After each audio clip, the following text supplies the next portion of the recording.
Hello అండి, నేను మీ శిరీష వానపల్లి.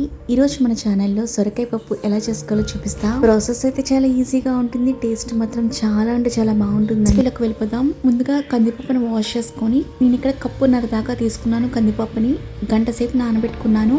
మనం ముందుగా నానబెట్టుకున్న కందిపప్పును అంతా వాటర్ లేకుండా కుక్కర్లోకి వేసేసుకోవాలి. నేను ముందుగానే సొరకాయని 2 కప్పుల దాకా ఇలా చిన్న చిన్న ముక్కల కింద కట్ చేసుకొని పక్కన పెట్టుకున్నాను. అలాగే ఒక టమాటోని ఇలా కట్ చేసుకొని పక్కన పెట్టుకున్నాను. ఇంకా సన్నగా పొడుగ్గా తరిగిన 4 దాకా పచ్చిమిర్చిని తీసుకున్నాను. సొరకాయ కట్ చేసుకుంటున్నప్పుడే లోపల సీడ్స్ ఉంటే తీసేయండి, లేకుంటే సీడ్స్తో వండుకుంటే కనుక తినేటప్పుడు అంత బాగోదు. సొరకాయ ముక్కలు ఇంకా టమాటో ముక్కలు ఇంకా అలాగే పచ్చిమిర్చి ముక్కలు అన్నీ కూడా ఈ కుక్కర్లోకి వేసేసుకోవాలి. 1 స్పూన్ దాకా పసుపు, 1.5 స్పూన్ల దాకా కారం కూడా వేసుకోవాలి. ఇప్పుడు దీంట్లోకి 2 స్పూన్ల దాకా ఆయిల్ వేసుకోవాలి. అలాగే 1.5 గ్లాసుల దాకా వాటర్ కూడా వేసుకొని ఒకసారి మంచిగా కలుపుకోవాలి గరిటెతో. ఆయిల్ ఎందుకు వేసాను అంటే ఆయిల్ వేయడం వల్ల అన్నీ కూడా ఈవెన్గా ఉడుకుతాయంట. ఇప్పుడు కుక్కర్ పైన మూత పెట్టుకొని 2 విజిల్ వచ్చేంత వరకు ఈ పప్పుని ఇలా ఉడికించుకోవాలి.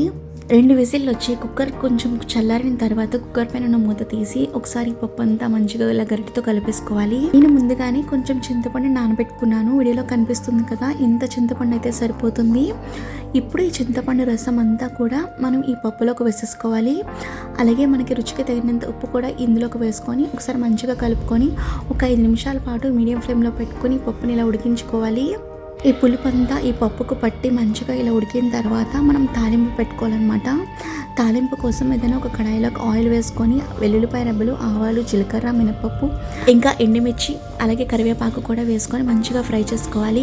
పప్పు మంచిగా టేస్టీగా రావాలంటే తాలింపులోనే ఉంటుంది. సో తాలింపు పెట్టుకున్నప్పుడే వెల్లుల్లిపాయ రెబ్బలు అలాగే కరివేపాకు కొంచెం ఎక్కువగా వేసుకోండి, టేస్ట్ మాత్రం చాలా బాగుంటుంది. ఇలా మంచిగా ఫ్రై చేసుకున్న తాలింపు అంతా కూడా మంచిగా ఇలా ఉడికిన పప్పులోకి వేసుకొని మూత పెట్టుకుని ఒక 2 నిమిషాల తర్వాత మూత తీస్తే చాలా బాగుంటుందండి.